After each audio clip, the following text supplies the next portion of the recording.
새벽에 뵈니까 너무나 반갑습니다. 새벽을 깨워서 기도하시는 여러분들이 참 귀합니다. 제가 없는 동안에 우리 교회를 지킨 분들이 여러분들입니다. 졸지 않고 깨어 기도한 여러분들이 계셨기 때문에 하나님께서 교회를 보호하시고 또 교회를 인도하시고 교회 가운데 은혜를 주시는 줄로 믿으시기를 바랍니다. 아멘이 왜 그래요?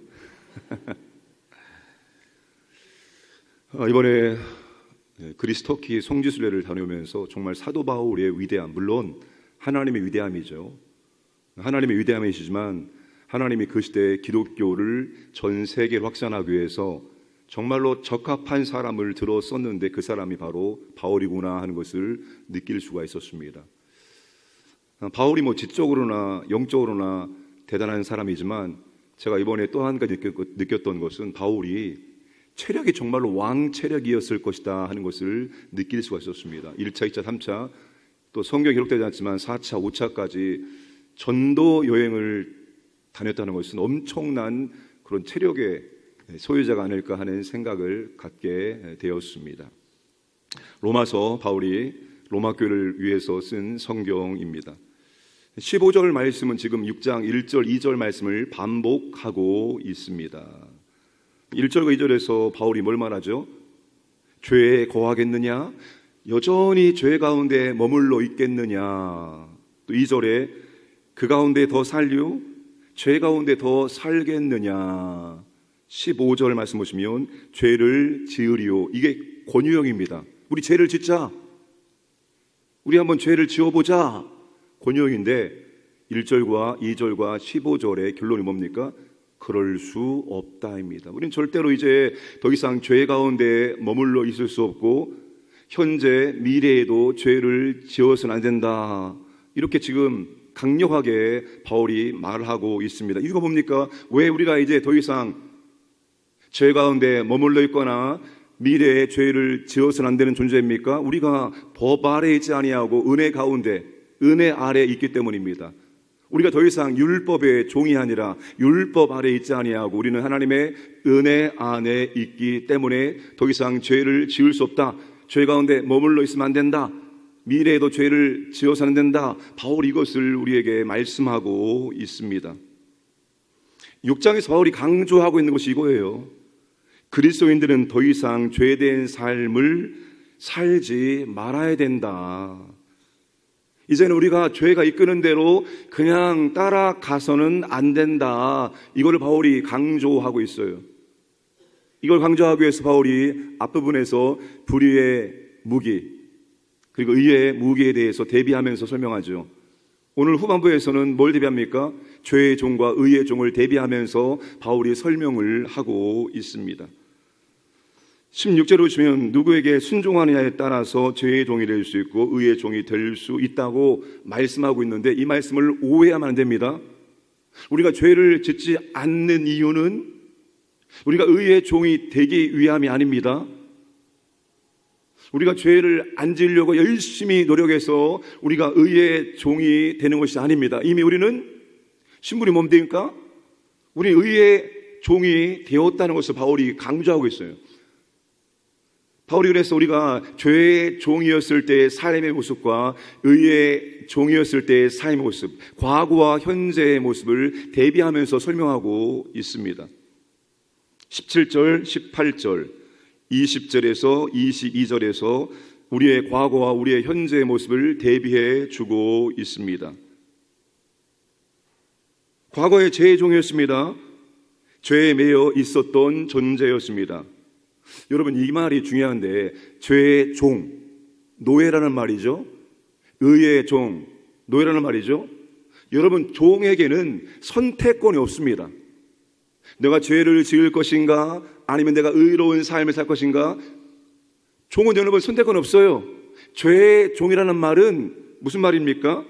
죄에 매여 있었던 존재. 그래서 그의 생각도 그의 선택도 그의 행동도 모두가 다 죄와 연관되어 있었다는 것을 의미합니다. 근데 여러분 지금 우리가 의의 종의 놀라운 신분의 변화가 주어졌는데 그 의의 종으로의 놀라운 신분의 변화가 왜 놀라운 변화이고 왜 17절에 하나님께 감사하리로다라고 바울이 말합니까?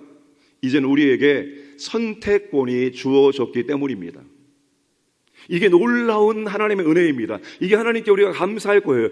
여러분, 이제 우리는 죄에 매여서 어쩔 수 없이 죄에 끌려다니는 존재가 아니라 우리가 선택할 수 있습니다. 죄를 지을 것인가 아니면 의로운 삶을 살 것인가, 나의 만족과 나의 기쁨을 추구할 것인가, 하나님의 기쁨과 하나님의 영광을 추구할 것인가, 우리가 선택할 수 있는 권한이 이제 우리에게 주어진 겁니다. 이게 은혜입니다. 이게 놀라운 신분의 변화입니다. 바울이 이걸 강조하고 있는 거예요, 여러분. 이제 하나님께서 우리에게 은혜를 주셔서 우리의 신분을 놀랍게 변화시켜서 의의 종이 되게 했으니 이제 우리는 죄를 선택하지 말고 의를 선택하자. 바울이 이것을 우리에게 말씀해 주고 있는 것입니다. 여러분, 죄를 선택하면 뭡니까? 결과가 21절에 부끄러운 열매를 맺게 되어지고 그 마지막은 사망이라고 말씀하고 있습니다. 그런데 지금 22절을 보시면 우리는 거룩함에 이르는 열매를 얻게 되어지고 그 마지막은 영생이라고 말씀을 하고 있습니다. 과거에는 여러분, 우리가 죄에 매여 살아갈 때는 우리의 삶의 모습, 우리의 삶의 방향, 우리의 삶의 목적, 우리의 삶의 열매가 전부 다 죄와 관련된 것, 그리고 그것은 부끄러운 것입니다. 당장은 너무나 좋아요, 달콤해요, 쉬워요, 편안해요. 그런데 시간이 지나면 지날수록 죄와 관련된 것들은 부끄러움입니다. 그리고 사망이에요. 여러분, 죄를 열심히 지으면 결국 우리의 육체의 사망에 이릅니다. 제 명대로 살지 못하고 금방 죽어요. 죄와 관련된 것들을 계속하면 결국 우리의 육신도 제명에 살지 못하고 금방 끝나게 되어 있습니다. 그래서 죄의 결과는 항상 마지막은 사망으로 종결될 수밖에 없는 것입니다. 자, 이제 우리의 신분이 변화되었습니다. 죄에 대해서 해방되었습니다. 자유케 되었습니다. 새로운 존재가 되었습니다. 의인이 되었습니다. 이제야 비로소 죄와 의를 선택하고 결단하고 행동할 수 있는 신분을 갖게 된 것입니다. 이게 은혜이고 이게 하나님께 감사할 제목입니다. 그렇기 때문에 죄와 의 사이에서 의를 선택하고 그것에 순종하는 삶을 살 것을 바울이 강력하게 촉구하고 있는 것입니다. 그런데 바울도 알아요. 뭘 할까요? 우리의 육신이 연약하다는 것을 바울도 너무나 잘 알고 있습니다. 19절 보시면 너 육신이 연약함으로 내가 사람의 예대로 말하노니. 바울은 우리가 비록 의의 종, 하나님의 종이 되었지만 여전히 죽을 몸, 썩을 몸을 가지고 있으므로 부족하고 연약하고 모든 일에 한계가 있는 존재임을 알고 있습니다. 특히 여러분, 우리가 죄에 대해서 완전하게 대처할 수 없음을 바울이 알고 있습니다. 자, 그러면 어떻게 합니까? 바울이 이제 여러분, 우리가 죄와 의 사이에서 선택할 수 있는 특권, 은혜가 주어졌는데 우리가 어떻게 하면 죄를 거부하고 의를 선택하는 삶을 살 수 있을까? 우리의 육신의 연약함 중에 우리가 어떻게 하면 의의 종으로서의 삶을 살 수 있을까? 그 방법을 바울이 말하고 있습니다. 이게 중요한 겁니다. 이게 중요한 거예요. 아는데 우리가 의의 종인데 어떻게 하면 의의 종답게 살아갈 수 있습니까? 방법이 뭡니까? 바울이 그 방법을 우리에게 제시해주고 있습니다. 이게 중요한 것입니다. 19절 말씀 보시면 13절과 비슷한 표현이 나옵니다. 너희 지체를 부정과 불법에 내주지 말고 이제는 의에게 종으로 내주어 거룩함에 이르라. 거룩함에 이르라. 이 동사는 명령 동사입니다. 거룩함에 이르라 바울이 말씀합니다. 그러면서 어떻게 하면 우리가 거룩함에 이르는지 방법을 앞에서 말씀하고 있습니다. 부정과 불법에 투자하지 말라입니다.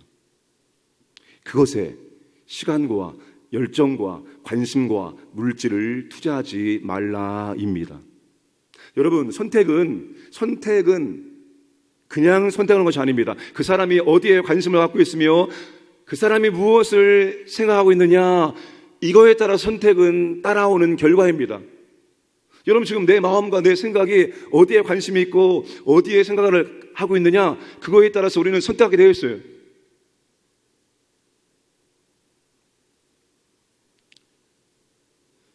반면에 거룩함과 의와 하나님의 영광과 이런 것들을 생각하고 여기에 관심을 두면 그것을 선택하게 되어 있습니다.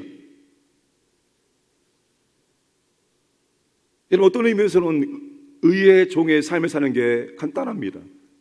내가 어디에 마음과 생각을 두고 있느냐, 내가 지금 무엇을 생각하고 있느냐, 지금 내 마음속에 뭐가 있느냐, 내가 마음속에 무엇을 품고 있느냐, 뭘 생각하느냐, 어디에 관심을 기울이고 있느냐에 따라서 선택하게 되어 있다는 것입니다. 여러분, 지금 당장 할 수 없을지라도, 지금 당장 나는 저렇게 살 수 없는데, 저건 나와 너무나 먼 건데 라고 여겨질지라도 내가 그렇게 살기를 원하고 바라고 생각하고 관심을 기울이면 그렇게 되게 되어 있습니다. 우리는 굉장히 신비한 존재예요. 하나님께서 아주 신비한 존재를 만드셨어요.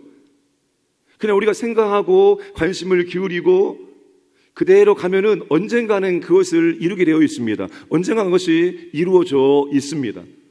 그러니까 지금 당장 내가 그렇게 못 살아요. 내가 지금 당장 나는 거리가 멀어요. 그러나 생각하세요. 마음에 계속 품으세요. 기도하세요. 스스로에게 말을 쓰고 하나님께 기도하세요. 그러면 그렇게 가게 되어 있습니다.